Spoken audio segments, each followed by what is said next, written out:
Մենք ուզում ենք լինել պատմության սպառող, թե պատմություն ստեղծող։ Վերջին 2 տարիները ցույց են տալիս, որ մենք ուզում ենք լինել պատմություն ստեղծողներ։ Այս մասին ասաց վարչապետ Նիկոլ Փաշինյանը Օրբելի վերլուծական կենտրոնի կազմակերպած «Կառուցելով խաղաղություն եւ բազմակողմանի գործակցություն» խորագիրը կրող համաժողովին։ Փաշինյանն ընդգծեց, մեր հաջողությունների պատմությունը սկսվեց 2024 թվականին, երբ Հայաստանն ու Ադրբեջանը սկսեցին սահմանազատման գործընթացը Տավուշի մարզում։ Իմ հանձնարարությամբ մեր պետական մարմինները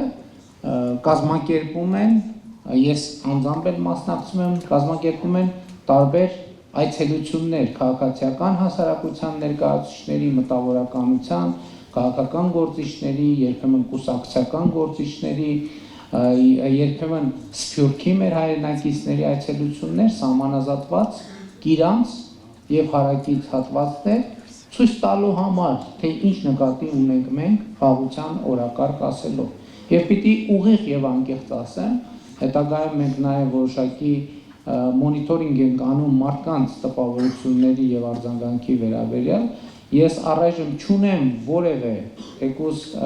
թեկուզ եզակի բացասական արձագանք այն ամենից, ինչ մենք տեղում ցույց ենք տալիս, եւ սա շատ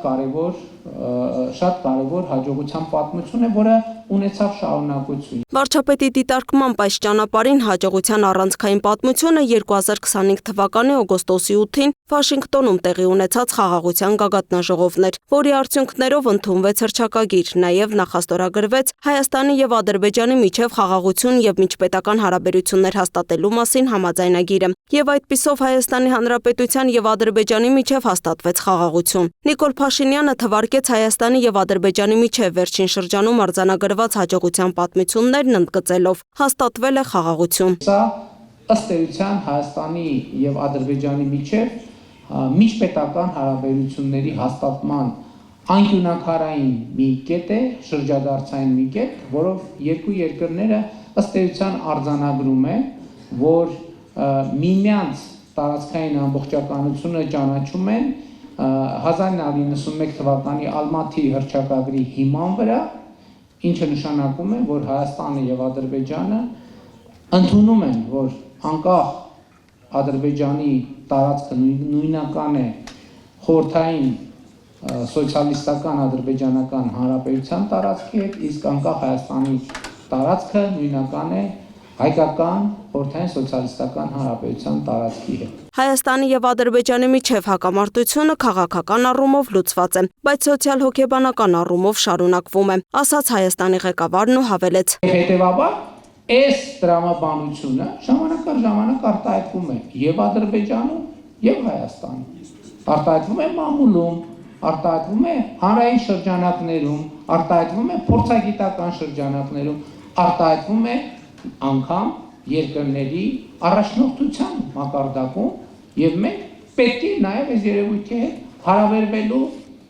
ճիշտ բանաձևեր գտնենք։ Նա նաև հավելեց, որ Լեռնային Ղարաբաղից տեղահանվածների վերադարձի օրակարգը համարում է վնասակար խաղաղության համար, որովհետև դա նշանակում է վերադառնալ հակամարտության նախկին պարամետրերին։ Փաշինյանի համոզմամբ պետք է պատմության հետ զգույշ լինել, քանի որ կան քաղաքական առաջնորդներ, որոնք պատմության լեգիտիմ հիմնակետը համարում են այն ժամանակահատվածը, որտեղ Հայաստանի եւ Ադրբեջանի պատմությունները բնորոշվում են կիրովականներով ու կիրովաբադներով, լենինականներով ու լենինաբադներով եւ այլն։ Նա ասաց. Եթե հույները սկսեն մակեդոնացուն հիշել, մենք ուր կհասնենք։ Վարչապետի ելույթի այս հատվածն անուղղակի պատասխանն էր Ադրբեջանի նախագահ Իլհամ Ալիևի նախորդին հնչեցրած հայտարարության, ըստ որի քարտեզի վրա չկա Սևանալի, չկա Գոյչը։ Փաշինյանը խոսեց նաև հաղորդակցուղիների ապաշրջափակման մասին, նշելով, որ ներկայում քաղաքական մակարդակում Հայաստանը խնդիր չունի նաև Ադրբեջանի եւ Նախիջևանի միջև երկաթուղային կապ ապահովելու հետ։ Երկաթուղին կառուցելու շուրջ բանակցություններ են վարում Միացյալ Նահանգների հետ։ Ինչ վերաբերում է Թուրքիային, ապա Երևանը պատրաստ է հենց այսօր ապահովել Թուրքիայից Մարգարայով ու Խնձորեսկով դեպի Ադրբեջան ու հակառակ ուղղությամբ բեռնատարների տարանցումը։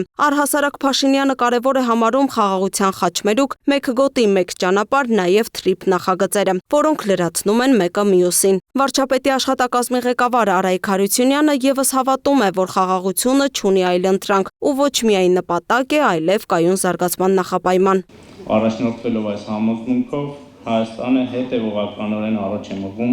Հայաստան-Ադրբեջան հարաբերությունների կարգավորման գործընթացը։ Օգոստոսի 8-ին ստորագրված Վաշինգտոնյան համաձայնությունները բոլորովին նոր միջավայր են ստեղծել Հարավային Կովկասում։ Այո, մենք երբեմն շարունակում ենք լսել պայմանավորվածություններին ոչ այնքան հարիր հայտարարություններ, սակայն պետք է արձանագրենք, որ նախկինին բնորոշ անվստահության ու տագնապի վերաբերյալ խոսույթները վերափոխվել են երկխոսության ծավալման, համագործակցության սկզբունքների հարգմամբ ապագայի պլաններ գծելու և քննարկելու խորագրերով։ Երևանում անցկացվող Օրբելի կենտրոնի կազմակերպած ֆորումին մասնակցում են նաև ադրբեջանցի փորձագետներ, որոնցից լրագրողները փորձեցին պարզել, թե օգոստոսի 8-ի հայտարարության Ադրբեջան Նախիջևան անխոչնդոտ անցում ապահովելու վերաբերյալ կետը ինչպես է հասկանում ադրբեջանական կողմը, եւ արդյոք դա չի նշանակում, որ հայ մաքսավորներ չպետք է լինեն ճանապարհին։ Նրանք նշեցին. Ես կարծում եմ, անխոչնդոտ հասանելիություն Միացյալ Նահանգները պետք է ապահովի, քանի որ ստանձնել է Հայաստանին կազմակերպչական հարցերում օգնելու պատասխանատվությունը։ Ժամանակի ընթացքում կտեսնենք, թե գործնականում ինչ է այն ենթադրում, էլեկտրոնային այնպիսի համակարգ, որ անձի ստուգումներ չլինեն, թե ինչ-որ այլ մեխանիզմ։ Ինչ վերաբերում է թրիփ նախագծին կամ Զանգեզուրի միջանցքին, ես կարծում եմ վերջինն ավելի լայն հասկացություն է Ադրբեջանի համար, դա չի վերաբերում թրիփին։ Ադրբեջանն այլ կերպ է ընկալում նաև միջանցքի եզրույթը, Հայաստանն այլ։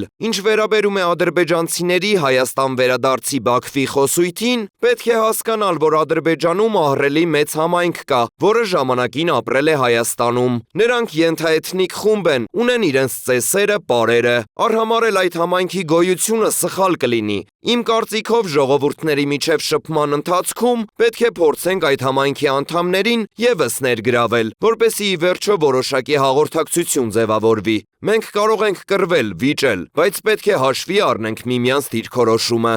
Հարկ է նկատել, որ Օրբելի ֆորում 2025 համաժողովի անցկացման նպատակը տարածաշրջանում հաստատված խաղաղության ամրապնդումն է, հաղորդակցուղիների և ենթակառուցվածքների զարգացման խթանումը, նաև նոր գործակցության ձևավորումը։ Լուսինե Գրիգորյան, Տիգրան Ղազարյան, Free News, Ազատ լուրեր։